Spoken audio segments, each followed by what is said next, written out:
경남 남해안, 제주도에는 아침부터 늦은 오후 사이에 5mm 안팎의 비가 내리겠습니다. 강원 영동과 경북 북동 산지, 경북 동해안에는 순간 풍속 초속 15m 이상의 강풍이 불겠고 내일 밤부터는 바람이 더욱 강해지겠습니다. 그 밖의 지역에서도 강풍이 부는 곳이 많아 산불 등 화재 예방에 각별한 주의가 필요합니다. 내일 아침 기온은 서울 11도 등 전국이 5도에서 14도로 오늘보다 높겠습니다. KBS 1라디오 저녁종합뉴스 아나운서 이각경, 남현종이었습니다.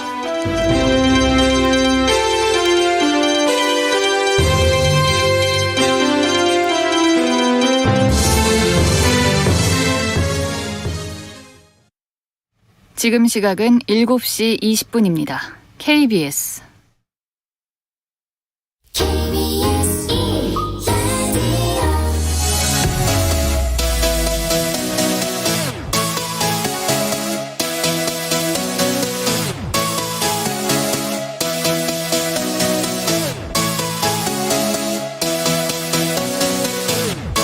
KBS 열린 토론.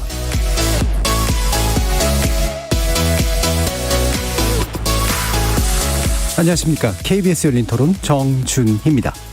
장애인 시위 때문에 이제 지하철이 안 가고 이제 정차돼 있고 실제로 지하철이 막히고 이제 불편은 했어요. 불편은 했는데 뭐 어떤 시위든 다 뭐 불편함을 느낄 수 있겠죠. 근데 개인적으로는 내가 좀 불편하지만 그분들의 권리는 분명히 알려지고 개선돼야 한다는 측면에서는 참아야겠죠. 최근에 처음으로 그 저상버스에서 이제 거동이 불편하신 분들이 이제 휠체어를 타고 내리시는 그 모습을 처음으로 목격을 했어요. 그걸 보면서 그동안 뭐 다니기가 대중교통 이용하기가 너무 힘들지 않았을까 이런 생각이 많이 들면서 좀 대책을 마련해줘야 된다고 생각을 했었어요. 그래도 점점 더 인식이 나아지고 있어서 이제 제가 버스를 탔었을 때 다들 뭐 기다려주시고 도와드리려고 막 하는 모습이 보면서 좀 시민의 의식이 많이 나아졌구나, 개선됐구나 이런 생각이 들어서 비장애인들도 뭐 여러 가지 자기들의 어떤 이권을 주장하기 위해서 뭐 가두 시위를 한다거나 불편을 주잖아요. 자기들의 어떤 권리를 주장하기 위해서 이렇게 지하철에서 하시는 거 다를 게 없다 생각해요. 오히려 그분들의 주장을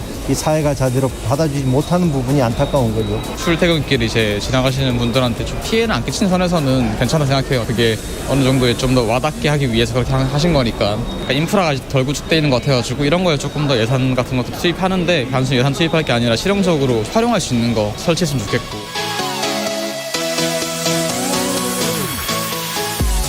거리에서 만나본 시민들의 목소리 어떻게 들으셨습니까? 오늘은 장애인의 날에 돌아본 장애인 인권 실태, 새 정부에게 바라는 장애인 정책을 놓고 이야기를 나눠볼까 합니다. 제42회 장애인의 날을 하루 앞둔 어제 발달장애인과 이들의 가족 551명이 서울 종로구 청와대 인근에서 집단 삭발식을 진행했습니다. 이들은 반복되는 발달장애인과 그 가족의 죽음을 멈추기 위해 24시간 지원체계 구축이 필요하다고 주장했는데요. 실제 관련 내용을 담은 장애인권리보장법과 탈시설지원법이 국회에 발의되어 있지만 관련 논의 일정이 연기되면서 4월 임시국회 내 처리가 불투명해진 상황입니다. 이런 가운데 전국장애인차별철폐연대 측은 내일부터 장애인 이동권 보장을 요구하는 출근 시위를 재개하겠다는 입장문을 발표했습니다. 이동권 논의는 장애인 권리 보장을 위한 입구라는 게 전문가들의 시각입니다. 교육권, 노동권, 탈시설권에 관련된 대책이 이어져야 하기 때문이죠. 잠시 후 세 분의 전문가와 함께 국내 장애인 인권 실태 살펴보면서 차기 정부가 앞장서 펼쳐나가야 될 장애인 정책에 관련해서도 논의해보는 시간 갖도록 하겠습니다. KBS 열린 토론은 여러분이 주인공입니다. 문자로 참여하실 분은 샵 9730으로 의견 남겨주십시오. 단문은 50원, 장문은 100원의 정보 이용료가 붙습니다. KBS 모바일 콩 그리고 유튜브를 통해서도 무료로 참여하실 수 있고요. 이제 콩을 통해서는 보이는 라디오로도 만나실 수 있습니다. 시민 논객 여러분의 뜨거운 참여 기다리겠습니다. KBS 열린 토론 지금부터 출발합니다.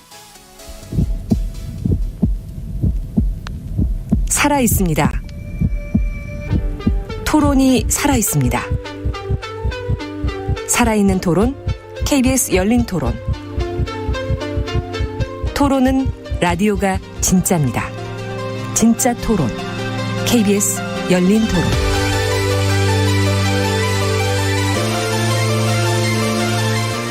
오늘 토론 함께해 주실 세 분의 전문가 소개하겠습니다. 장애인법연구회 이사시죠. 김재왕 희망을 만드는 법 소속 변호사 나오셨습니다. 반갑습니다.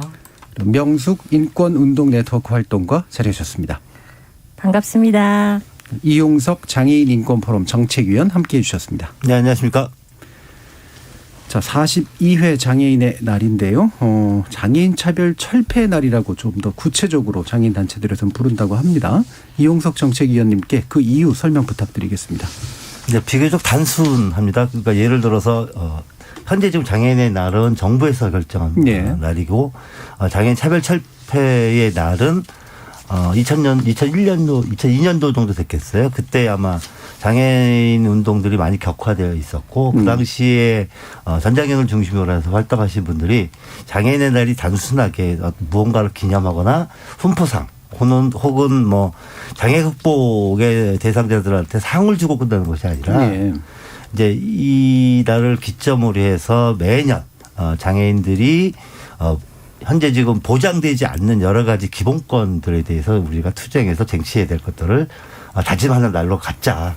이렇게 해가지고 이제 만들어진 날이기 때문에 훨씬 더 의의가 있다고 볼 수 있겠죠. 그러니까 구색 갖추기식으로 그냥 대접해주는 듯하게 하지 말고 현재 장애인들이 겪고 있는 문제, 불편 그리고 권리 보장의 문제를 적극적으로 실천하는 날로 삼자. 네, 그렇죠. 그러니까 이렇게 보시면 돼요. 그러니까 근로자의 날과 노동절이 따로 있잖아요. 이런 것과 마찬가지로 이제 근로자의 날과 노동절은 좀 이렇게 날짜가 분리되어 있지만 장애인 이쪽 장애계도 날짜가 분리되어 있긴 해요. 세계 장애인의 날은 12월 3일이거든요. 그런데 4월 19일 날로 정했던 이유는 뭐 이런 얘기도 있어요. 1년 중에서 가장 비가 적게 온 날이라는 얘기도 있고 그다음에 뭐 여러 가지 이 4월 19일을 기점으로 해가지고 결정하는 것이 훨씬 더 인지도가 높기 때문에 또 이게 71년도인가 결정했던 그 재활의 날을 계승한 날이기 때문에 심신장애자의 날이 82년도에 장애인의 날로 바뀌었어요. 왜냐하면 이제 유엔에서 장애인 권리 협약부터 해서 장애인과 관련한 이슈가 전 세계로 좀 퍼졌고 세계에서 이제 각국의 유엔에 가입한 나라들에게 장애인 관련한 기념일이나 이런 활동들을 하라고 했고 그때 이제 이름을 심신장애자의 날에서 장애인의 날을 바꿨는데 뭐 사회자님도 말씀하시고 이용석님도 말씀하셨듯이 그때 그냥 상 하나 주고 또 그때 되면 시설에 있던 장애인들이 그냥 외출 한번 하고 이런 좀 보여주기식 생색내기식 이런 걸로 장애인의 날이 너무나 운영이 되어 왔기 때문에 장애인 차별이라는 게 사회 구조적인 문제니까 이걸 바꾸자 이런 의미로 장애인 차별 철폐의 날로 국가가 지정한 장애인의 날을 차별을 없애는 날로 바꾸자 이런 좀 주체적인 권리 주체로서의 의미를 좀 강하게 바꾼 명명이라고 볼 수 있죠. 자, 그러면 일단 실황 파악을 좀 우리 청취자들께 제공해 드려야 될 텐데 기본적으로 이제 국내에 파악되어 있는 또는 등록되어 있는 장애인의 수와 함께 또 이를 위해서 이제 예산이 책정돼 있을 거 아닙니까? 그러니까 어느 정도 규모가 되는지 일단은 짚어주시죠. 이용석 정책위원님. 네, 현재 어저께 4월 19일 날 복지부에서 이제 올해 그 장애인 등록 수를 발표를 했더라고요. 보니까 264만 5천 명 정도가 전체 인구 대비 5.1% 정도 되고 있고요.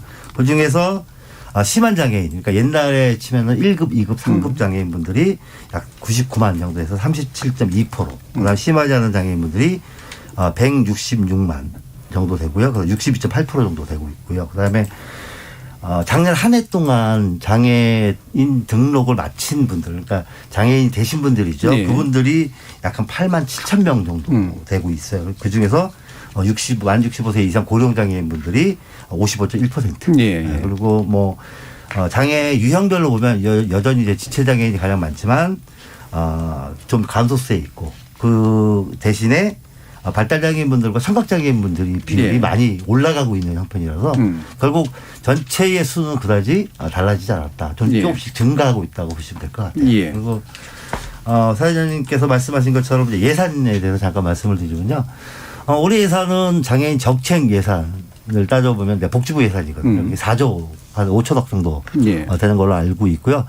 그중에 한 1조 7천억 정도가 이제 활동전 서비스 대한 예산이고 그다음에 한 6천억 정도가 이제 장애인 연금 예산이고 또 한 9천억, 7천억 정도가 거주시설 지원 예산 이렇게 구분되어 있어요. 그래서 따지고 보면 그 3대 가장 큰 예산을 잡아먹는 3대 장애인 정책 이외의 예산들은 그다지 많지 않다고 보시면 될 것 같고요.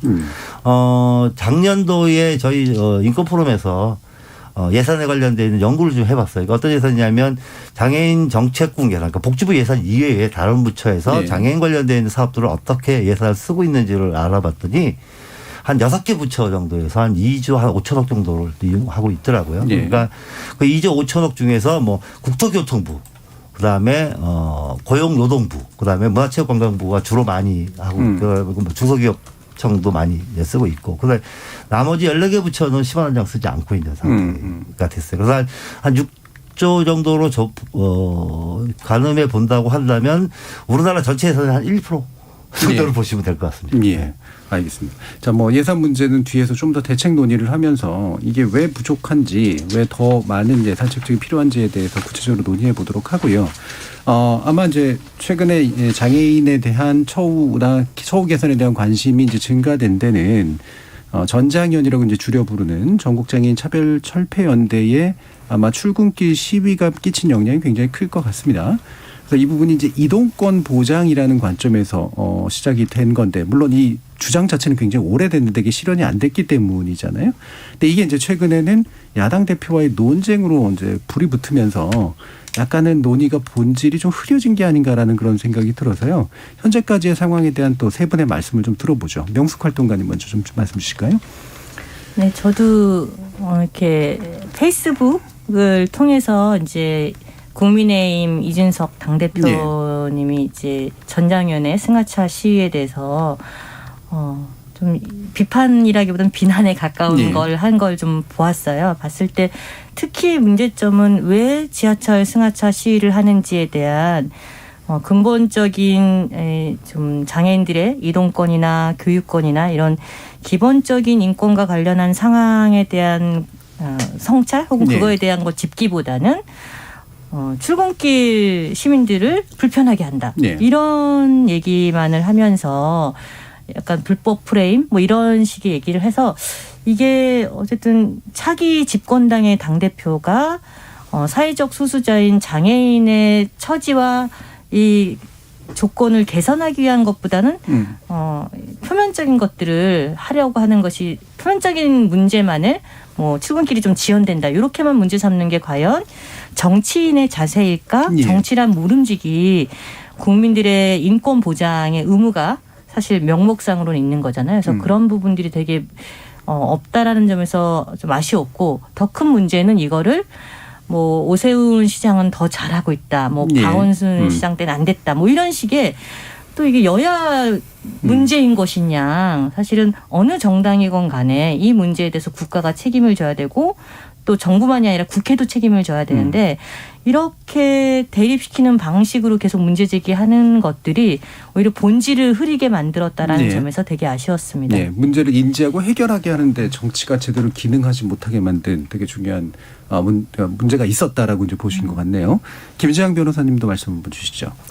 사실 이 민주주의라는 게 기본적으로 다수결의 원칙으로 이 논의들이 진행이 됩니다. 국회도 그렇고 뭐 대통령 선거도 그렇고 행정부도 어떻게 보면 좀 더 다수의 지지를 받는 사람들이 그 행정 권력이라든지 입법 권력을 가지게 되는데, 그러면 이 다수의 입장에 서지 못하는 사람들은 결과적으로는 자기의 목소리를 이 정책에 반영할 수 있는 길이 사실상 어려운 상황입니다. 그러니까 이러한 사람들이 국회나 정부를 통해서 자기의 의견이나 이런 것들을 관철하기 어렵기 때문에 어쩔 수 없이 이 사람들이 나올 수 있는 게 거리나 거리에서 대중을 상대로 집회와 시위를 하는 거거든요.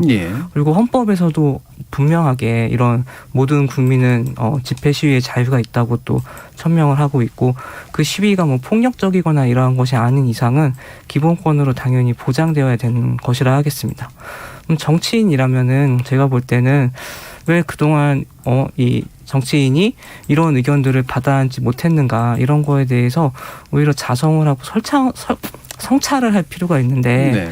이번 이준석 당대표가 보인 태도는 그와는 좀 반대되는 것이 아니었나라고 생각합니다. 네. 자, 이영석 위원님도 말씀 주시죠. 네, 저는 사실 이준석 대표한테 한쪽으로 좀 고맙다는 생각이 들어요. 예. 양가 감정이 있긴 한데 두 분이 말씀하신 것처럼 그런 식의 그러니까 그분이 좀 뭔가 이슈를 선점해서 예. 먼저 던졌던 것은 사실은 저는 어쩌면 그 사람의 정치적인 계산에 따라서 계산을 해서 자기한테 유리하겠다고 생각했으니까 아마 이런 식으로 아마 덤볐을 것 같은 생각이 들어요. 제가 그 가장 느꼈던 게 최대 다수의 불편을 야기하는 예. 시위라고 표현을 했잖아요. 그게 무슨 얘기냐면 이미 장애인들이 시위하는 것이 그러니까 또 장애인들의 이동권을 보장하기 위해서 요구하는 것들이 소수라는 걸 그분이 분명히 인지한 상태다. 그러니까 예. 결국 정책 싸움을 벌여도 자기한테 그닥 손해보지 않을 것이라는 계산을 하에 이슈를 제기했던 것 같아요.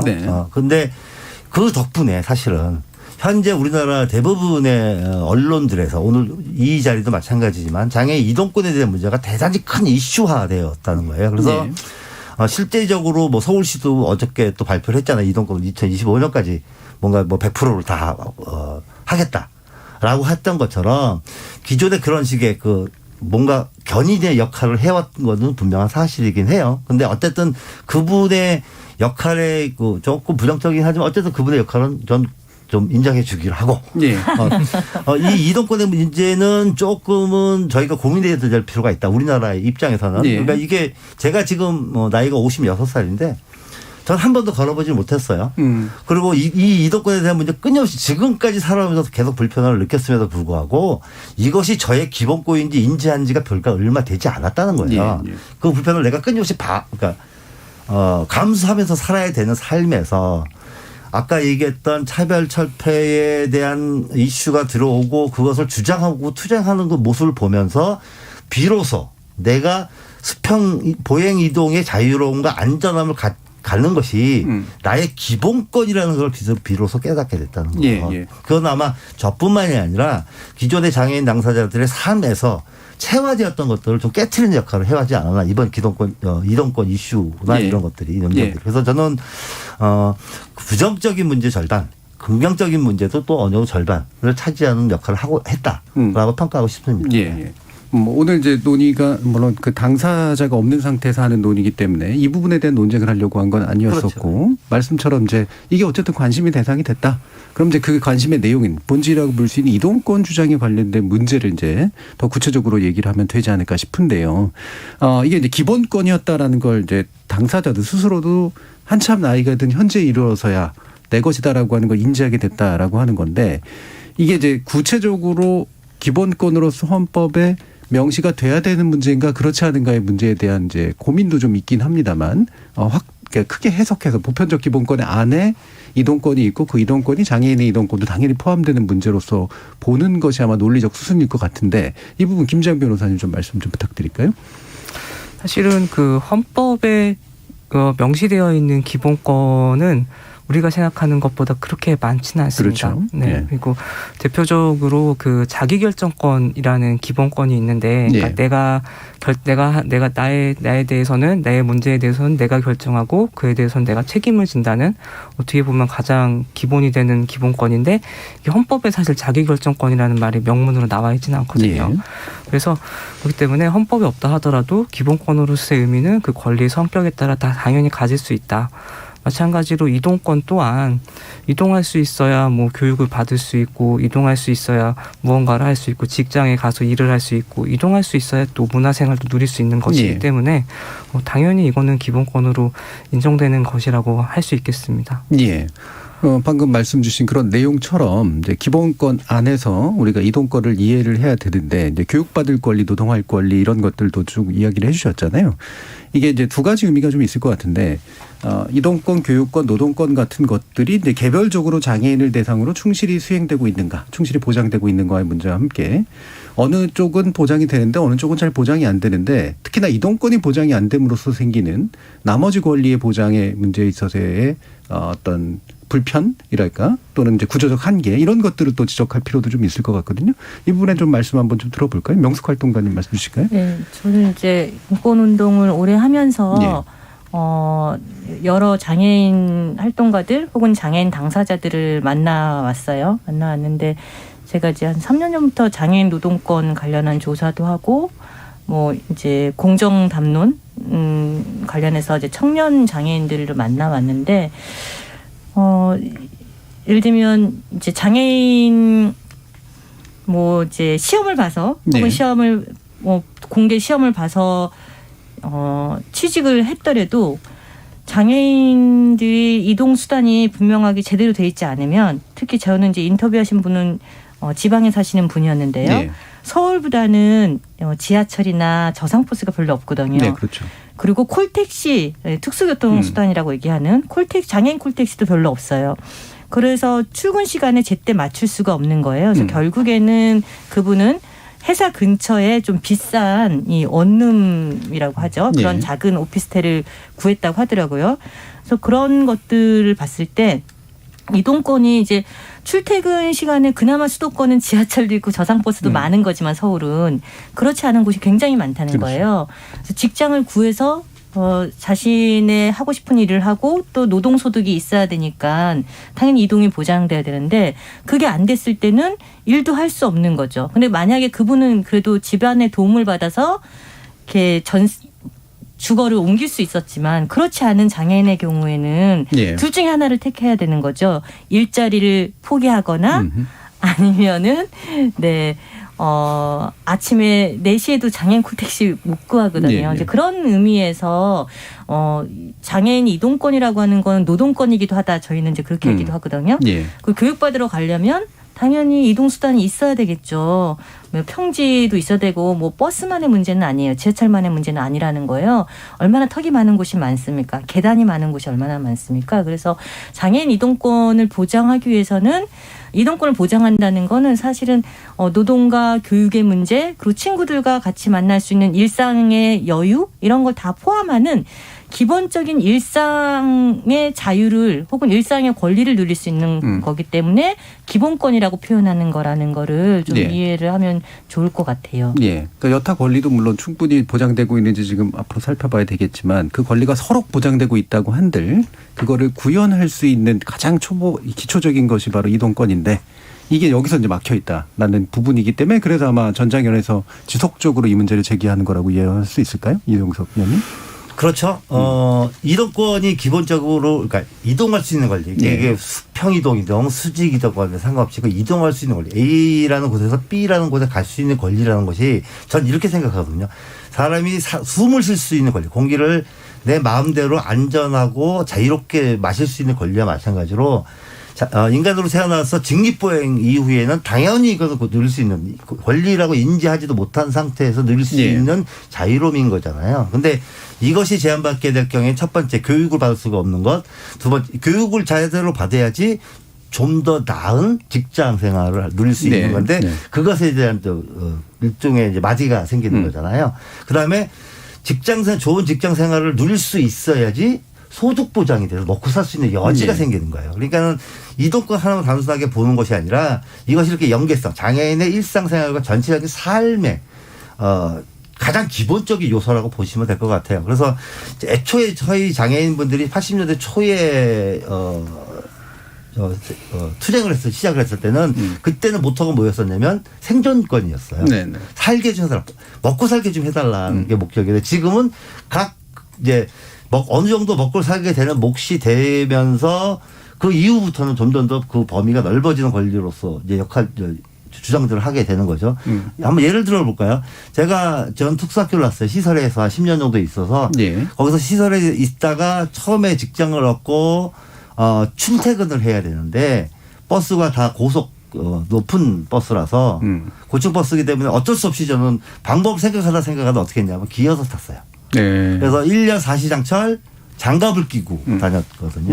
이 장갑을 끼고 다니면서 느꼈던 건 첫 번째는 처음에 이제 직립 상태에서 비장애인과 비슷한 방식으로 버스를 타기 위해서는 시간이 오래 걸리니까 눈치를 보게 되잖아요. 그렇죠. 그 곤혹스러움을 견디기 위해서 기어서 타면 좀 더 빠르긴 하지만 그 타는 형태가 모습이 비장애인 입장에서는 조금 상스럽게 보였나 봐요. 그렇죠. 불편하게 느껴지는 거죠. 그러다 보니까 그것 또한 저한테는 부담이었어요. 그러니까 그렇게 한 2년 정도의 세월을 보내고 위에서 이제 물론 이제 그 위에는 제 차를 타서 운영했는데 그 자유로움은 이루 말할 수가 없었던 거예요. 그래서 장애인의 삶에서 몇 가지 분기점 같은 게 혁명적인 방법이 바뀌었는데 무엇이냐면 제가 생각하기에는 전동 휠체어의 보급이에요. 전동 휠체어를 보급함으로써 중증 장애인들, 그러니까 제가 집에서만 생활하는 장애인들이 급속도로 많은 분들이 바깥에 나와서 그렇죠. 그러다 보니까 뭐가 가장 부족하냐? 이동에 대한 편의시설들이 없었던 거예요. 거기에 대한 아마 편차를 여전히 우리 사회가 줄이고 있지 못하고 있다는 것. 그것이 현재 이동권의 문제라고 저는 생각합니다. 그러니까 이제 보통 사실 불과 얼마 안 되는 전까지만 해도 장애인들은 그냥 보통 집에만 그냥 가만히 있거나 그렇죠. 시설 안에만 있는 게 그냥 다 자연스러운 일로 받아들여졌는데 그게 어쨌든 이제 전동 휠체어나 이런 것들 덕분에 이제 많이들 나오시게 된 거잖아요. 근데 그러다 보니까 이동이 얼마나 안 되어 있는가를 더 많이 인지하게 됐다라는 그런 말씀으로 이해가 되는데 자 그러면 이 부분 또 이제 더 구체적으로 얘기를 나누면서요. 다른 어떤 권리들에 대해서도 이제 이야기를 좀 해보면 어떨까 싶은데 기본적으로 이제 이동에서 교육, 노동으로 그리고 더 나은 삶의 축으로 이어지는 이런 연결고리 안에서 교육도 실질적으로 제대로 좀 보장이 안 되고 있다라는 그런 이야기들이 있어서요. 김재영 변호사님께 이 부분에 관련된 이야기 좀 부탁드릴게요. 네, 이 장애인 복지법에 따라서 이제 정부에서 3년마다 이 장애인들이 어떻게 살고 있나 이런 실태 조사를 하는데요. 작년 2020년 실태 조사 결과를 보면 이 장애인들의 학력에 대해서 조사를 했었습니다. 그래서 65세 미만인, 그러니까 65세 이상의 고령자 빼고 65세 미만인 장애인들만 대상으로 해서 조사를 한 결과만 보더라도 전체 장애인 5명 중에 1명이 초중학교 이하의 학력, 그리고 나머지 5명 중 1명, 그러니까 나머지 또 5명 중 1명은 중졸 이하의 학력. 그리고 전체 장애인의 한 85% 정도가 고등학교 졸업 이하의 학력을 가지고 있었어요. 근데 요즘 우리나라를 보면 다른 장애가 없는 사람들의 학력을 놓고 보면 사실 많은 사람들이 다 대학까지 많이 가거든요. 거의 뭐 50%가 넘는 사람들이 대졸 정도의 학력을 가지고 있습니다. 그런 거에 비교해 보면 장애인이 실제로 교육받기가 그동안 얼마나 어려웠는가 이런 것들을 좀 알 수 있을 것 같습니다. 그러니까 교육이 참 어려웠을 거라는 분명히 짐작이 되고 사실 주변의 교육의 어떤 형식 자체가 비장애 아동들을 대상으로 해가지고 그냥 되게 일률적으로 구성되어 있는 교육이다 보니 장애인들 같은 거 말씀하신 이제 특수학교라든가 아니면 가정에서 그냥 이렇게 교육을 받게 되는 그런 일들이 뭐 대부분이었을 것 같고 그러니까 당연히 학력의 문제하고 연관이 좀 있을 것 같고요, 그죠? 실제로 그런 경험도 많이 있으실 텐데요, 유 선생님. 그렇죠. 저는 뭐 제가 시설에 들어갔던 이유 중에 가장 큰 이유가 교육받기였어요. 저는 시골이어서. 초등학교, 그러니까 국민학교죠, 당시에는. 국민학교가 우리 집에서 한 4km에서 5km. 그 다음에 중학교는 7km, 8km. 고등학교는 뭐 10km, 15km 이상 가서 해야 되니까 거의 불가능한 상태였기 때문에 저희 어머니가 저를 엇구당기다 힘들고 야, 너 초등학교 이상 못 보내겠다. 그래가지고 어쩔 수 없이 시설에 들어가서 거기서 다행히 중학교, 고등학교를 졸업했어요.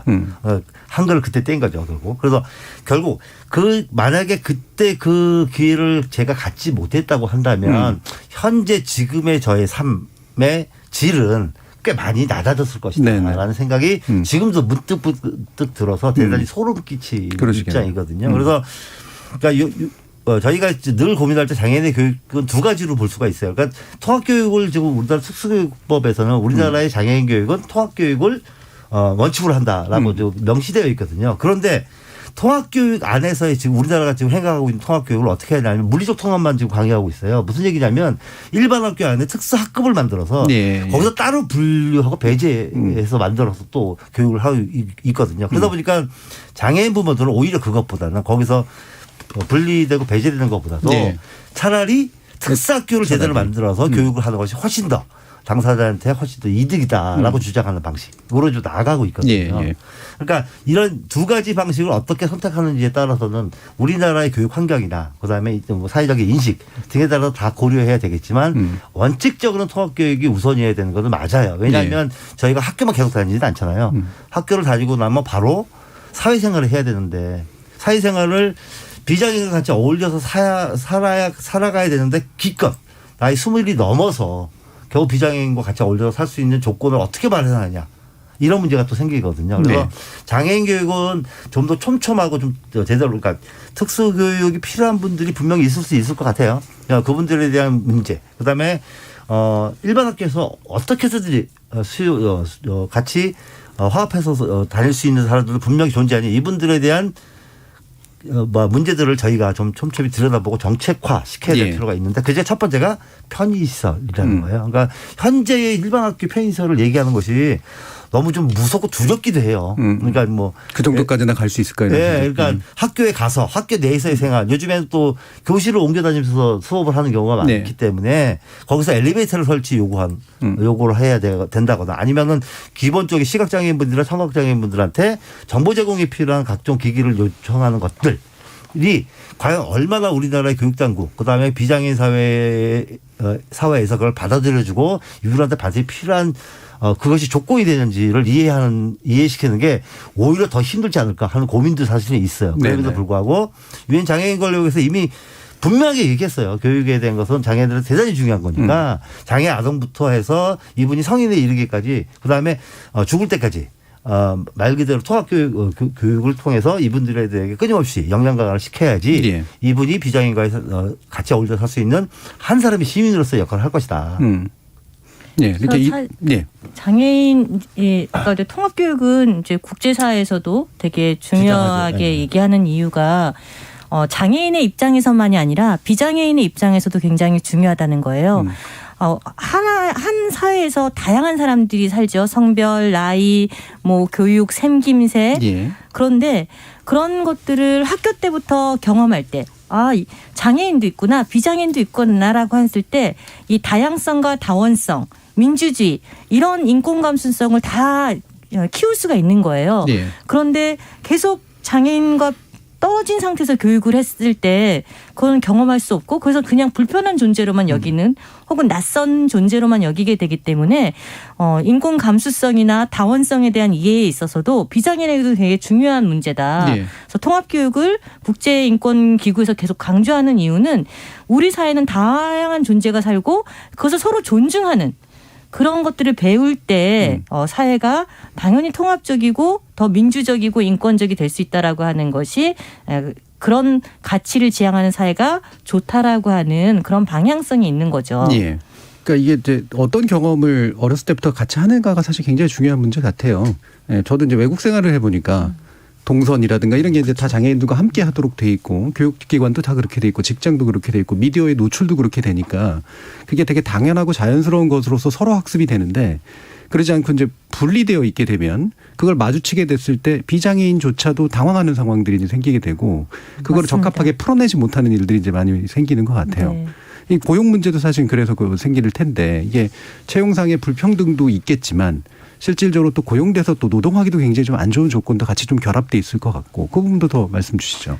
네, 제가 이제 2020년 재작년에 이제 장애인 노동 경험이 있는 왜냐하면 이제 워낙 노동하지를 못하니까 일자리를 못하시니까 경험 있는 분들을 이제 심층 면접을 했었는데 장애 유형별로 다 다르긴 하지만 어쨌든 이 장애인을 이제 고용하게 되면 편의 시설이 있어야 되는 거죠. 뭐 이동권, 휠체어 이용 장애인 같은 경우는 휠체어가 들어갈 수 있는 그런 것도 있어야 되지만 또 요즘은 시청각 장애인의 경우에는 점자라든가 혹은 통역이라든가 이런 것들이 다 되어 있어야 되는데 이제 이런 편의 시설 문제에 대해서 기업들이 투자할 수 있도록 하고 정부가 지원할 수 있는 것이 있다라면 사실은 장애인을 고용하는 것에 대해서 두려워하거나 이러지 않겠죠. 그 두 번째는 장애인을 고용하면 생산성이 적다라고 하는 평가, 그러니까 편견들이 있어요. 근데 지금 현대사회에서 이렇게 근대자본주의 초기에서야 대량 생산 뭐 이런 거지만 지금은 그렇지 않잖아요. 그랬을 때 장애인 노동자를 고용함으로써 생산되는 건 무형의 가치들이 굉장히 많거든요. 근데 그런 것들을 우리 사회가 놓치고 가는 것이 아닌가. 그래서 생산성이 적다는 편견으로 인해서 아예 채용 안 하거나 혹은 장애인 편의시설에 투자를 안 한다든가 이런 문제들이 장애인의 일자리를 구하기가 어렵게 되고 그러다 보니까 장애인들이 하는 일자리들 대부분이 단기예요. 그러니까 1년짜리, 2년짜리 그런 단기 계약 비정규직인 거죠. 거기다가 뭐 최저임금을 못 받는 경우들도 많고요. 이런 문제들을 바꾸기 위해서는 좀 장애인과 함께 사는 노동, 교육에 대한 좀 시각 전환, 정말 그런 것들이 될 때 장애인 노동에 대한 노동권 보장도 같이 될 수 있지 않을까라는 생각이 듭니다. 예. 김재영 변호사님은 스스로 이제 또 장애가 있으신 상태에서 이제 변호사도 자격도 얻으셨고, 그다음에 실제로 지금 또 이제 변호사 활동을 하고 계시면서도 더 느끼시는 부분이 있을 것 같은데요. 사실은 제가 이렇게 사건을 하다 보면은 이런 편견들 때문에 아예 채용 시장에 진입하기조차도 어려운 사례들을 많이 보았습니다. 보통 이 장애인들이 일반 민간에서 이렇게 채용이 잘 안 돼가지고 결국에는 좀 공공 쪽은 좀 이런 편견이 없지 않을까 해서 공무원 시험에 많이 응시를 하시거든요. 근데 정작 공무원 시험에서도 필기에서는 대부분 합격을 하는데 면접 과정에서 그 면접위원들에게 낮은 평가를 받아가지고 불합격한 사례들이 많이 있었습니다.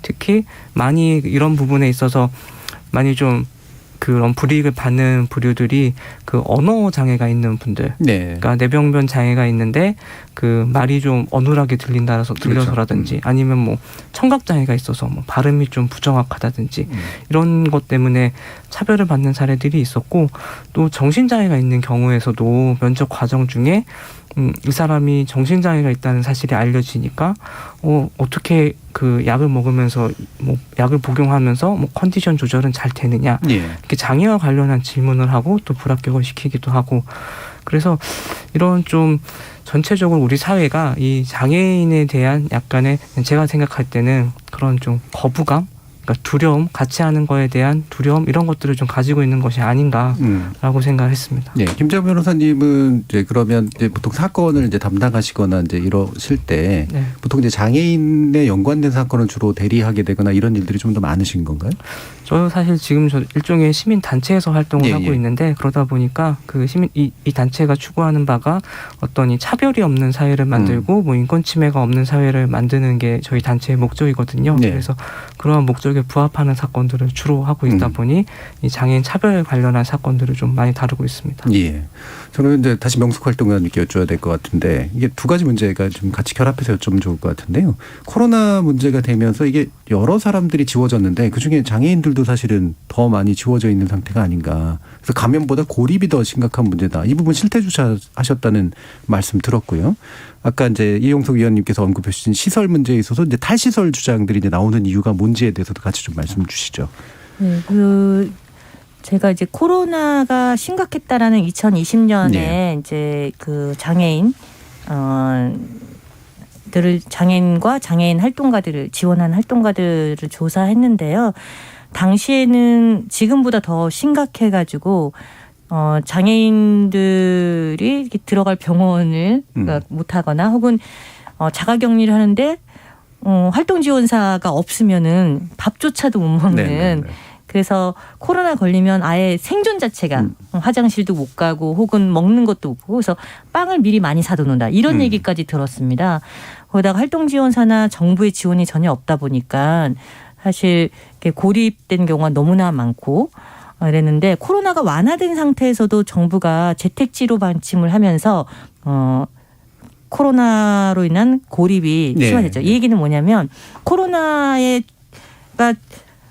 상태가 심각해졌느냐 아니냐, 심각 단계가 어느 정도 유지되느냐가 문제가 아니라 장애인에 대한 지원 체계가 없을 때는 건강만이 아니라 생존까지도 위협받는다라는 게 드러났고요. 그리고 아시다시피 최초로 코로나로 감염된 사망자가 정신장애인이었습니다. 시설에 20년 넘게 갇혀있던 분이었고요. 그래서 코로나에 감염돼서 죽을 위기에 있어서야 시설에서 나왔다는 얘기가 굉장히 우리에게 주는 시사하는 바가 있습니다. 장애인들이 얼마나 많이 시설에 갇혀 있고 그것이 집단 감염이라는 형태로 드러나게 되는지, 이런 것들이 코로나 시기에 사회적 소수자들의 이 건강권과 생명권에 대한 환기 이런 것들을 하게 된 계기라고 생각을 하고 있고요.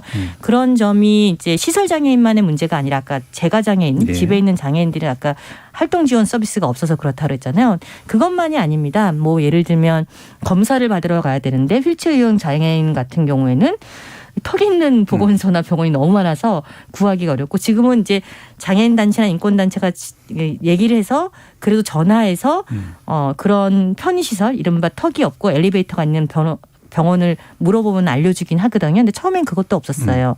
혹은 뭐 청각장애인은 수호가 돼야 되잖아요. 이런 것들이 서비스가 되어 있는 데가 없고 이런 점에서 사실 코로나 시기에 재난 시기에 가장 위협을 받았던 사람들 중에 하나가 또 장애인이었다라는 것들을 알 수 있죠. 그래서 앞서 이제 탈시설이 중요한 건 집단 감염이라고 하는 노인 요양 시설만이 아니라 장애인들이 집단으로 거주하는 시설에서 감염률이 굉장히 높았습니다. 그리고 이것은 장애인 사망률이 비장애인에 비해서 23배가 높다라는 그 수치의 근거이기도 하죠. 왜냐하면 시설에 갇힌 사람들이 집단 감염되고 제대로 치료받지 못하고 죽는 경우가 너무나 많았기 때문에 탈시설이 중요하다라고 하는 얘기를 계속해서 인권단체들이 하고 있는 거죠. 예.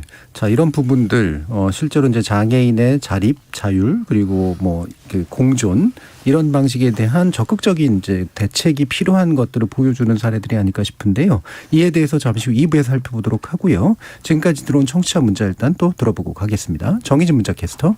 네, 지금까지 청취자 여러분이 보내주신 문자들 소개합니다. 아델라님. 오늘도 퇴근길에 휠체어 탄 장애인 할머니를 봤는데요. 전동차에서 내리면서 어느 곳으로 나가야 하는지 길을 못 찾아서 그 자리에서 뱅글뱅글 돌기만 하는 것을 전동차 안에서 보게 됐어요. 장애인 이동 표시가 정확히 표기됐으면 합니다. 0388님. 우리도 다 예비장애인이란 생각으로 장애인 정책을 수립해야 한다고 봅니다 해주셨고요. 서주연님. 노약자와 장애인들을 위한 저상버스나 전철역 승강기, 턱없는 문 등 배리어 프리 시설을 비장애인들도 편하게 이용하고 있습니다. 이러한 배리어 프리를 확대해달라는 시위를 반대하다니 많이 아쉽습니다. 7606님, 비장애인도 노인이 되면 휠체어가 필요하게 됩니다. 결국 장애인도 편해지면 일반인도 편리함을 함께 누리게 됩니다.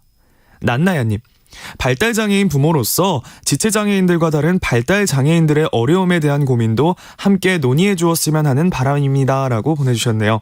네, KBS 열린 토론. 이 시간은 영상으로도 생중계하고 있습니다. 유튜브에 들어가셔서 KBS 1라디오 또는 KBS 열린 토론을 검색하시면 지금 바로 토론하는 모습 보실 수 있습니다. 방송을 듣고 계신 여러분이 시민 농객입니다. 계속해서 청취자 여러분들의 날카로운 시선과 의견 보내주세요. 지금까지 문자캐스터 정의진이었습니다. 토론이 세상을 바꿀 수는 없습니다. 하지만 토론 없이 바꿀 수 있는 세상은 어디에도 없습니다.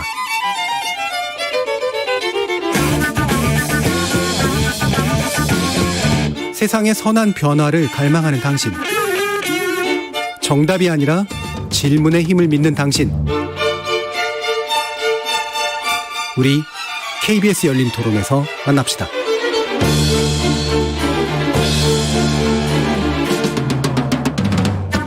KBS 열린 토론, 장애인의 날에 돌아본 장애인 인권 실태, 새 정부에게 바라는 장애인 정책이라는 주제로 명숙 인권운동 네트워크 활동가, 이용석 장애인 인권 포럼 정책위원, 공익인권 변호사 모임인 희망을 만드는 법 김재왕 변호사, 이렇게 세 분과 함께하고 있습니다. 자, 지금 전장현 측이 대통령직 인수위원회에 이동권 보장 관련 요구사항을 전했고요. 답변을 요구했는데 어제 이제 관련 입장이 발표됐습니다. 여기에 대한 이제 평가도 좀 여러 가지가 있는데 일단 김재왕 변호사님부터 이에 대한 평가를 좀 먼저 부탁드리겠습니다. 뭐 이렇게 인수위에서도 이렇게 생각을 해서 이렇게 정책을 마련하신 것 같은데 여전히 이 장애인들이 장애가 없는 사람과 동등한 정도로 하기에는 조금은 부족하지 않은가 싶습니다.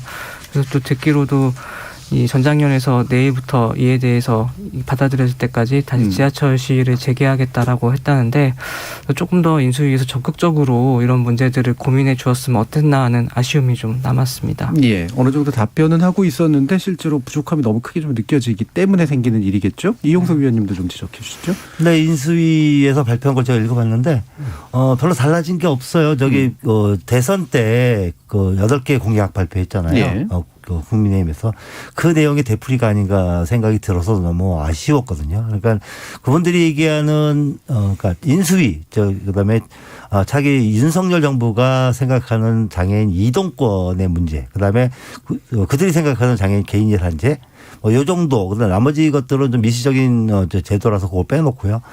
두 가지만 봤을 때 첫 번째 이동권에 대한 문제는 대부분 다 그러니까 증차에 대한 걸로 대응을 하고 있어요. 증차. 그러니까 저상버스 저상버스 들리는 거요. 그다음에 장애인 쿨택시를 100명 현재 150명당 한 대꼴인데 100명당 한 대꼴로 증차하겠다.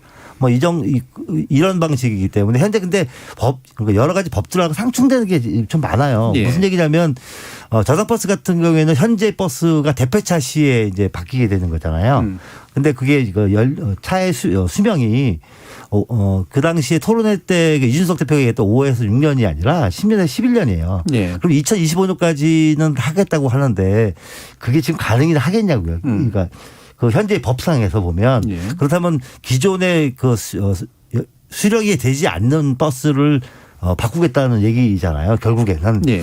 근데 이런 논리로 자꾸만 이렇게 미봉책으로 좀 다가서는 게 좀 아쉽고요. 현실적으로 좀 안 될 것 같은데 느낌 자꾸만 그런 생각이 들어서요. 예. 그래서 그다음에 이제 뭐 장애인 콜택시 같은 경우에 증차를 100명당 한 대꼴로 만약에 증차를 한다 그러면 대부분 장애인 콜택시는 지방 예산이 지방자치 예산이거든요. 그런데 현재 우리나라 보조금법에 보면 그 분류가 돼 있어요. 각종 뭐 일반 예산 몇 %의 그 지방비 예산 거기에 장애인 콜택시 항목이 없거든요.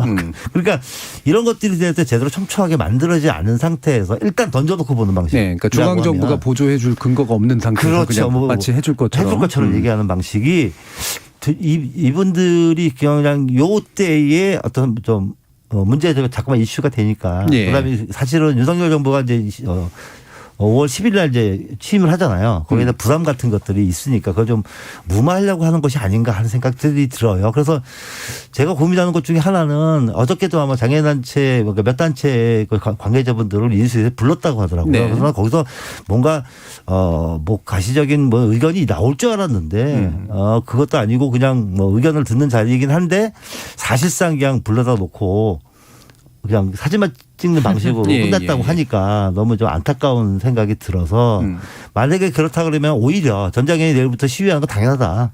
왜냐하면 서로 약속을 지키지 않는 상태에서는 어쨌든 간에 그쪽에서 인수위에서 와가지고 거기에 대한 관련 뭐 본인들이 얘기를 약속을 해왔는데 그것조차도 지키지 않는 방식이라고 하면 아니면 양해를 구하든가 이런 두 가지 방식이 아니라 일방적으로 발표하고 마는 방식의 정책을 끌어가는 방식이라고 하면 애초에 처음부터 먼저 신뢰도가 떨어지지 않나 이런 생각이 들었어요. 그러니까 인수위가 이제 내건 정책이 상당 부분 이제 뭘 해주겠다고는 하는데 구체적인 방안도로도 부족하고 약간 땜질식 처방하는 것 같은 측면도 좀 있고. 그렇죠. 예. 그다음에 구현의 의지가 있다기보다는 함께 사진 찍는 정도로 해서 나 애썼어라고 보여주는 듯한 그런 쪽에 좀 가깝기 때문에 실망감도 훨씬 더 크신 것 같은데 이게 이제 저는 이런 생각이 좀 들더라고요. 이렇게 내용들을 좀 살펴보니까 예를 들면 저상버스를 얼마나 더 늘릴 거냐 다 중요한 문제인데 이게 구체적으로 우리는 수치 100이야 우리는 150이야 이런 식의 대립은 아닌 것 같거든요. 그렇죠. 이제 이게 뭔가 구체적으로 실현 가능한 토대들을 이제 법적으로 좀 쌓아 올려가는 그런 문제에 가깝고 그래야 이게 당장은 아니라도 어느 시점에선가는 이렇게 구현되겠구나라고 장애인분들께서 인식할 수 있을 텐데 이 부분이 계속해서 그냥 공연불에 이제 매달려 있는 상태가 아닌가 그런 생각이 드는데 혹시 또 명숙 활동가님 좀 지적해 주시죠. 네, 말씀하신 대로 사실 이제 그 개인 예산제도 매우 추상적으로 얘기된 거고 계속 중앙 정부에서 지원할 수 있는 법적 근거, 지방 정부는 정말로 지자체 서울시는 돈이 많으니까 그렇죠. 괜찮지만 지방으로 가면 그렇지 않거든요. 그렇기 때문에 이제 법으로 법적 근거를 만들어 지원할 수 있게 하고 그래서 어느 지역에 살더라도 이동과 교육과 노동에 대한 권리를 비장애인과 동등하게 누릴 수 있도록 해야 한다. 왜냐하면 장애인도 국민이니까 인간이니까 이제 이런 건데 그런 부분들에 대해서는 없고 그냥 이게 인간의 삶이라는 게 통합적이잖아요. 노동, 교육, 이동이 다 그런 건데 우리 버스 몇 개 할 거야. 그거 그러면은 우리는 뭐 이전 정부보다 많이 한 거 아니야? 이런 식의 약간 보여주기식 혹은 통계를 통계해가지고 숫자 노름으로 실질적으로 이동권을 보장한다든가 뭐 교육권을 보장한다기보다는 그런 방식으로 대책을 내놓기 때문에 더 신뢰하지 못하게 돼서 전장현이나 장애운동계에서는 이건 책임 있는 장애인 정책이 아니다. 왜냐하면 사실 국제사회에서는 그렇게 얘기하거든요. 국제인권기구에서는 사회권 보장을 위해서는 당연히 재정이 필요하다. 근데 그 재정은 가용 자원을 다 사용해야 한다는 얘기를 해요. 그러니까 예를 들면 우리나라는 세계 경제 10위국이에요. 굉장히 경제 대국이거든요. 그러면 그 경제 대국에 맞게 국가 재정에 맞게 장애인 정책을 위한 장애인 사회권, 이동권, 교육권을 위한 재정을 투입을 해야 되는 거거든요. 그래서 국제사회에서는 한국은 이렇게 돈이 많은 나라인데 왜 장애인의 인권을 보장하기 위한 정책에는 돈을 안 쓰냐라고 요구를 하는 거죠. 우려하고 그래서 바꾸라고 권고하는 거죠. 이제 그런 점에서 이거는 국가로서의 책무라고 하는 점을 좀 차기 집권 당인 뭐 국민의힘이나 윤석열 인수위가 인식을 못하고 있는 게 아닌가라는 좀 아쉬움이 있습니다. 그래서 저도 약간 우려가 되는 게 이런 거거든요. 예를 들면은 전장현에서는 지하철에다가 엘리베이터 2대는 설치해야 된다라는 얘기를 하는데 인수위 쪽에서 1대를 하겠다라고 하면 1대 차이 가지고 싸우나 이제 이런 식의 생각으로 잘못해서 빠질 수가 있잖아요. 근데 기본적으로 이제 국가의 어떤 책임을 명시하는 법들이 대부분 기본법으로 이제 보통 표현되고 기본법의 토대로 해서 기타의 구체적인 또 정책을 실현 가능한 법들이 쌓아 올려지게 되는데 이런 체계가 이제 만들어져 있지 않은 점이 훨씬 더 근본적인 문제가 아닌가라는 생각이 드는데 이 장애인 권리 보장법이 그와 같은 어떤 측면들을 좀 가지고 있는지 김재영 변호사님 좀 말씀 주실까요?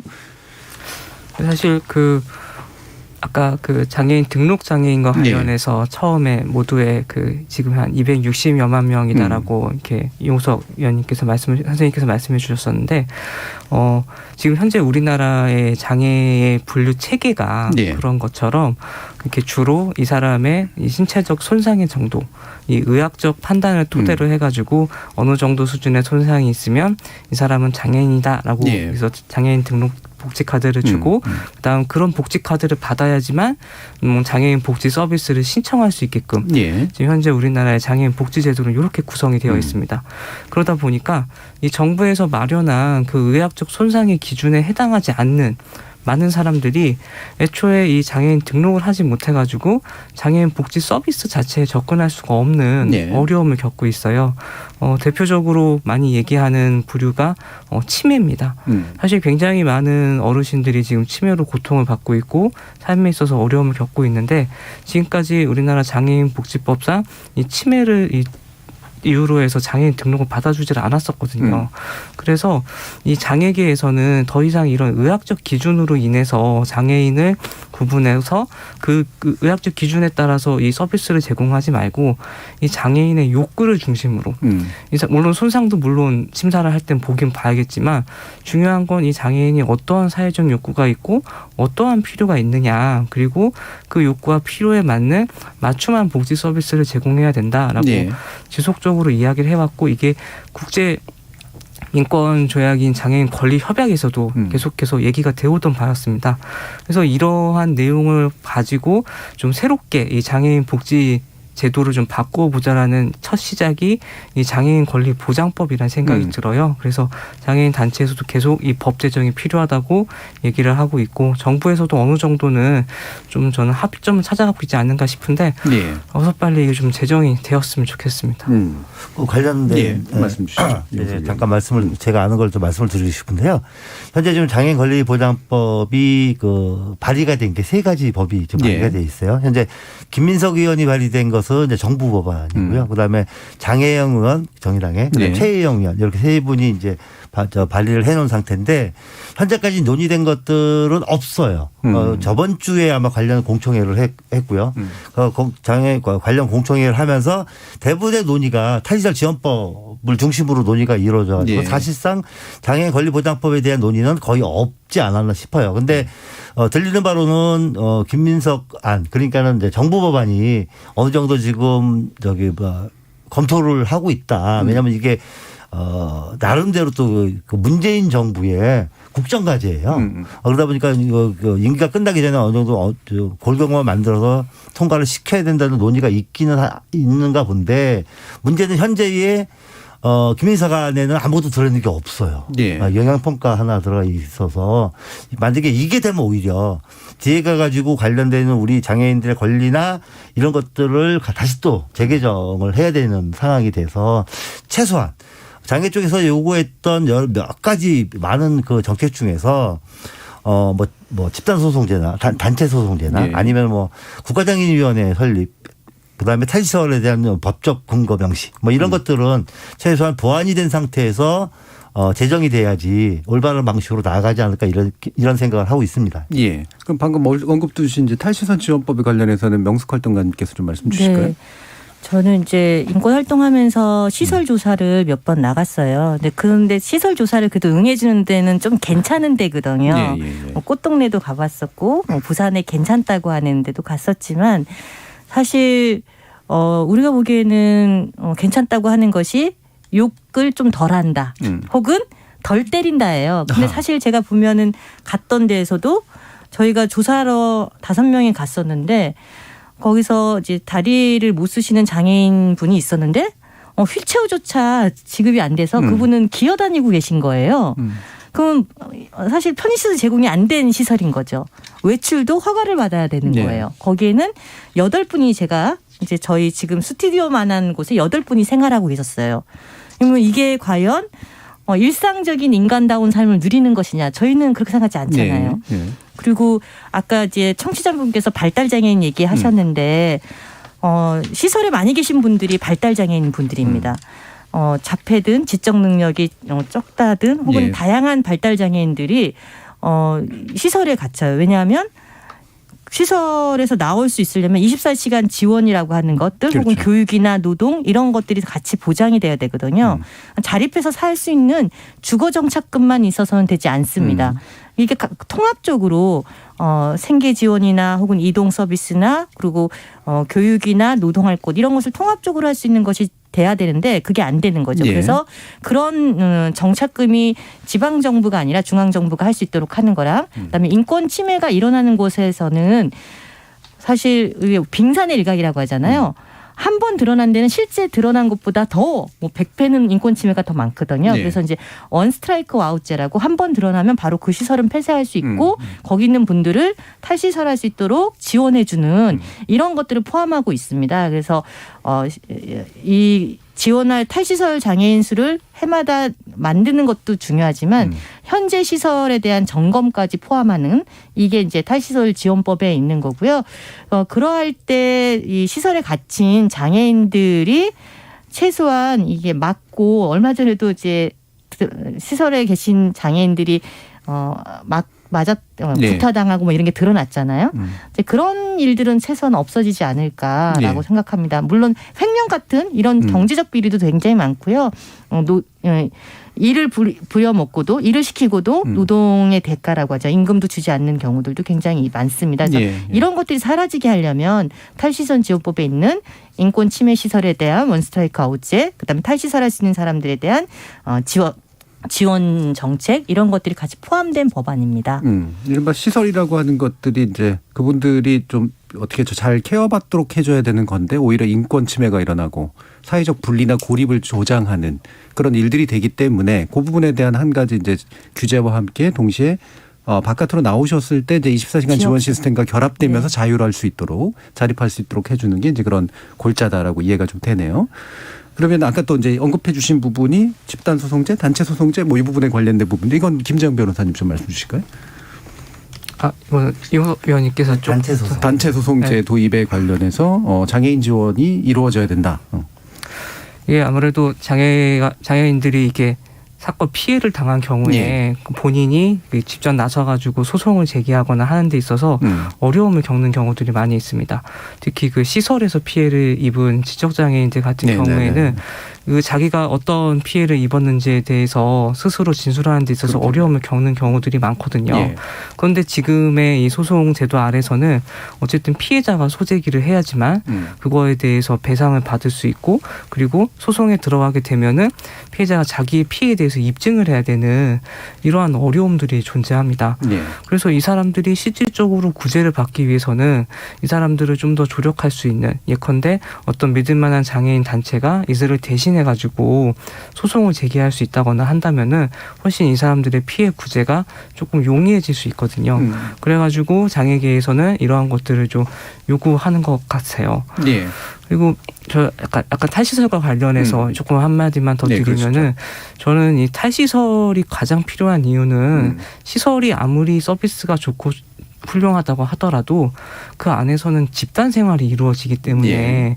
개인의 자기결정권이라든지 사생활의 자유를 침해당할 수밖에 없는 구조인 것 같아요. 예. 그리고 그 시설 안에서 그리고 우리나라 대부분의 시설들이 구조를 보면 굉장히 외딴 곳에 있는 경우들이 많습니다. 그렇다 보니까 시설에 살고 있는 장애인들이 무언가 본인의 욕구를 실현하기 위해서는 거기에 일하고 있는 종사자에 의존해서만 네네. 그 욕구를 실현할 수밖에 없거든요. 그러다 보면 이 위계관계가 자연스럽게 형성될 수밖에 없어요. 그렇기 때문에 종사자들이 학대를 하거나 폭력을 행사해도 문제 제기하기가 어려워지는 거죠. 그렇기 때문에 저는 어쨌든 이런 단체 소송도 물론 필요하지만 어쨌든 이 장애인의 탈시설과 관련해서는 예. 더 이상 장애인들이 시설이 아니라 지역사회에서 살 수 있도록 좀 이런 제도들이 하루빨리 좀 마련돼야 된다는 말씀을 드리고 싶습니다. 그러니까 이 시설이라고 이제 얘기되는 것이 그냥 이게 되게 일반적인 그냥 의미를 담고 있는 것 같지만 사실 이게 상당히 수용소적인 관념들이 이제 들어가 있는 데잖아요. 그러다 보니까 생기는 문제들인데 이제 좀 제대로 좀 집중을 해서 자립해서 살 수 있는 그런 방안들, 자기 결정할 수 있도록 이제 사회가 돕는 그런 식의 시스템으로 바뀌어야 될 것 같은데, 그러려면 이제 생활보장에 관련된 문제도, 고용 플러스 생활보장에 관련된 문제들이 중요할 텐데요. 어떤 이제 제도들도 제안하고 계신지 이용우 위원님께서 좀 말씀 주시죠. 네, 저는 이번 대선에서도 각 정당에다가 같이 제안을 했던 건데 이제 물론 이제 다 이제 까였어요. 거절당하셨다. 네. 예. 근데 그러니까 제가 주장했던 건 평등소득이라는 이제 평등소득. 물론 이제 그 전에 이제 논의되었던 기본소득에 비슷한 관점이긴 한데 현재 지금 보사연의 자료를 보더라도 장애인 가구의 소득이 노동소득, 근로소득이라고 하죠. 근로소득이 199만 원 평균. 예. 그러니까 비장애인 가구의 48% 정도밖에 되지 않아요. 그러니까 그리고 현재 지금 장애인 가구 중에서 19.1%가 기초생활수급 대상자고요. 이 퍼센티지는 그 전년도, 그러니까 2017년도에 조사했던 거에 비해서 그때는 15% 정도였거든요. 무려 4%가 는 상태. 그러니까 점점 더 가난해지고 있다는 거죠. 제도권 안으로 들어올 수밖에 없는 상태가 되다 보니까. 이런 상태가 계속 지속되다 보면은 결국에는 이 한계에 부딪히게 되면 결국 우리 사회가 훨씬 더 많은 저거를 지급해야 되는 손실을 지급해야 되는 상황이 되기 이전에 지금 어느 정도 감지가 되었을 때 이분들한테 일정 비율의 기본소득을 좀 제공하자. 그거는 현재 지금 우리가 제공되는 무기여 보험인 장애인연금이나 이런 거하고 상관없이 이분들한테 그러니까 또 따지고 보면 또 이런 게 있어요. 장애인들한테 뭐 장애로 인한 비용이 있거든요. 이거 장애로 인한 비용은 이번에 2020년도에는 한 달에 15만 1,000원 정도였고요. 그 전에는 17만 원 정도로 좀 줄기는 내가 왜 이런지 잘 모르겠어요. 전 실태조사를 잘 안 믿어서. 뭐 아무튼 평균치를 장애유형별로 평균치를 다 따지다 보니까 이런 상황이 된 것 같은데, 예를 들어서 뭐 신장장애인 한 달에 40만 원 정도의 장애로 인한 비용이 들고, 그다음에 아예 장애 유형 중에서는 아예 안 드는 비용도 있어요. 그걸 다 평균치로 하니까 15만 원. 그럼 1년이면은 한 180만 원 정도 되잖아요. 그 비용을 보존해 줘야 되는데 그 방식을 어떻게 만들어 가느냐. 이거를 그러니까 소득 보장 형태로 만들어 가면 따져보면 한 70만에서 80만 원 정도가 나오더라고요. 그래서 그 정도의 비용을 우리나라가 충분히 감당할 수 있지 않을까. 이번에 보니까 지원금을 주는 거 보니까 충분히 감당하고 남겠더라고요. 그래서 그런 것들을 감당을 함으로써 앞으로 있을 장애인 빈곤에 대한 문제를 조금씩 좀 이렇게 메꿔나가고 그다음에 예. 그걸 좀 이렇게 보존하는 방식으로 가야 되지 않을까 이런 생각을 꾸준히 해왔어요. 그래서 이런 문제가 되지 않게 되면 차제에 뭐 5년이나 10년 이후에는 훨씬 더 많은 비용을 지불해도 해결이 되지 않는 상태가 된다. 저는 이렇게 생각을 들거든요. 예. 현재 지금 장애인 고용률이 얼마죠? 34.5%밖에 안 돼요. 비장애인의 한 절반도 채 안 되는 상태고요. 가장 문제점이 있는 게 뭐냐면 장애인 고용률에서 중증장애인 고용률이에요. 25%에서 지금 5년째 지금 답보 상태에 있거든요. 어떤 방식으로 해도 지금 해결이 안 되고 있는 상태예요. 온갖 아이디어를 놓고 그다음에 뭐 해도 이게 지금 해결이 안 되는 상태고 그다음에 그분들이 받는 비용이 현재 지금 최저임금보다도 낮은 상태가 되고 아주 싸구려 형태로 고용이 되는 상태고 그다음에 1년을 지금 보통 10개월 정도의 고용을 해요. 왜냐하면 저거 퇴직금 안 주려고 이런 방식으로 매년 그것도 2년까지밖에 계약이 안 되는 상태고 이런 형태의 공공 일자리로 내몰리는 상태가 되고 그다음에 발달장애인 같은 분들은 보호작업장에서 한 달에 10만 원, 5만 원 받아가면서 일을 하고 있는 상태거든요. 도대체 우리 사회가 OECD 11위 국가라면서 끊임없이 이런 방식으로 끌려가는 이유를 도대체 모르겠다는 거죠. 이런 식에서 기본소득을 보장함으로써 이 기본소득을 통해서 삶의 질을 높이는 방식으로 나아가지 않으면 훨씬 더 우리 사회가 더 큰 비용을 지불하게 될 것이다.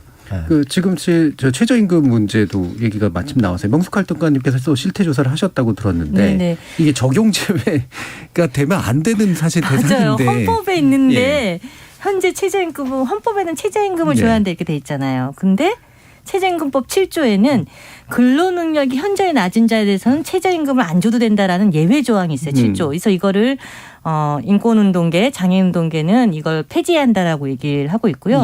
그러다 보니까 아까 이제 10만 원 얘기하셨고 20만 원. 물론 뭐 그거보다 더 주는 데도 있어요. 90만 원 주는 데도 있고 저희가 작년에 조사한 데는 좀 제빵사들은 일이 워낙 많으니까 막 그런 데는 뭐 100만 원 가까이 받는 데도 있고 최저임금은 물론 주는 데도 있지만 이런 적용제 사업장이 있어요. 보호작업장을.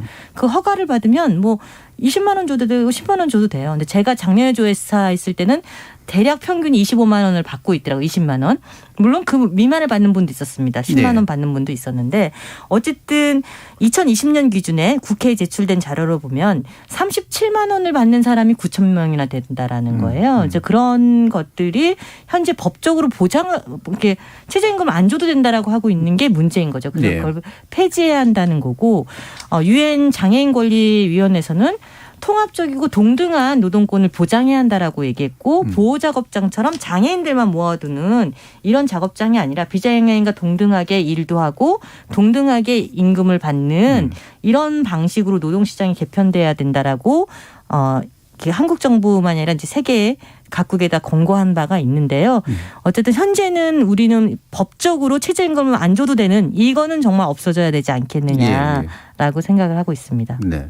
그럼 다시 마지막으로 이제 김재영 변호사님께 지금 인수위라든가 새로운 정부가 또 해야 될 일도 많고요. 이게 다시 뭐 또 특정 정부만의 문제가 또 아니기 때문에 기본적으로 어떤 문제를 중심으로 해서 차근차근 해결해 주기를 바라는지 실제 요구사항이라고 하는 것들은 무엇인지에 대해서 시간이 많이 남지는 않았습니다만 한 1분에서 1분 30초 내로 좀 말씀 주시면 좋을 것 같습니다. 사실 뭐 전장위원회에서는 뭐 장애인 권리보장법이라든지 뭐 탈시설 지원법이라든지 그리고 이런 이동권 보장이라든지 다양한 요구를 하고 있는 것으로 알고 있습니다. 근데 저는 이 자리에서 그냥 개별적인 구체적인 요구사항보다는 이 어떤 태도, 접근하는 방식에 대한 전환이 좀 필요한 것 같아요. 지금까지 우리 사회에서 이 정책이 실현되는 걸 보면 일단 장애인을 고려하지 않은 정책을 실현하고 그 뒤에 장애인들이 이 정책에서 장애인들이 소외되고 배제되었다라고 얘기했을 때 그제서야 그걸 다시 하는데 뭐 돈이 많이 들고 예산이 들어서 어렵다 이런 식으로 전개되는 경우들이 많이 있었습니다. 그런데 이걸 좀 관점을 바꿔가지고 처음 정책을 도입할 때부터 이러한 정책의 수혜자가 장애가 있는 사람이 있을 수 있다.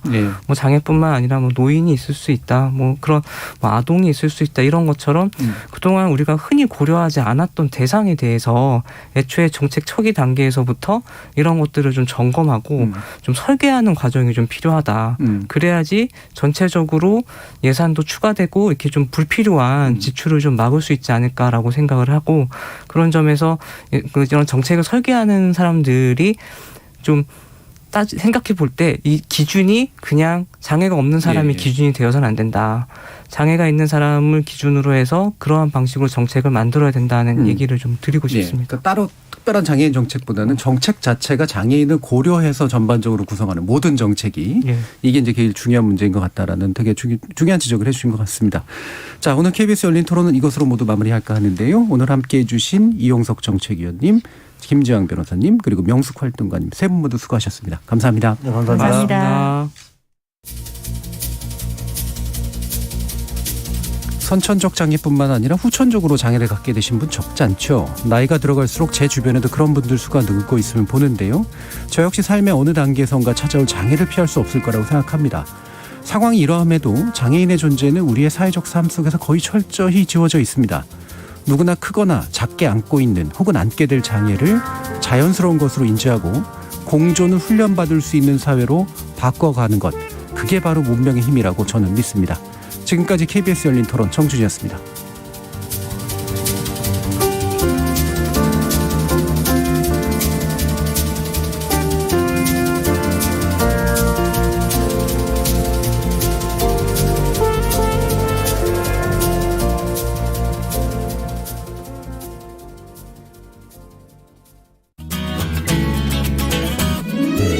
코로나19로 인해 시행되었던 사회적 거리두기가 전면 해제됐습니다. 사적 모임은 인원 제한 없이 가능하며 식당과 카페 등에 적용되던 영업시간 제한도 사라집니다. 그동안 299명까지 허용되던 행사와 집회, 수용 가능 인원의 70%까지만 허용되던 종교시설의 인원 제한도 모두 해제됩니다.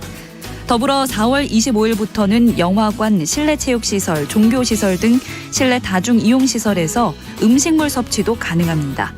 다만 마스크 착용 의무 제도는 현행대로 유지되기 때문에 실내에서도 실외에서도 마스크는 그대로 착용해야 합니다. 거리두기가 해제됐지만 마스크 착용과 손 씻기, 수시 환기 등 개인 방역 수칙을 잘 지키며 긴장을 놓지 말아야겠습니다. 코로나19 극복, 재난방송 주간방송사 KBS 라디오가 함께합니다. 대한민국 중심 채널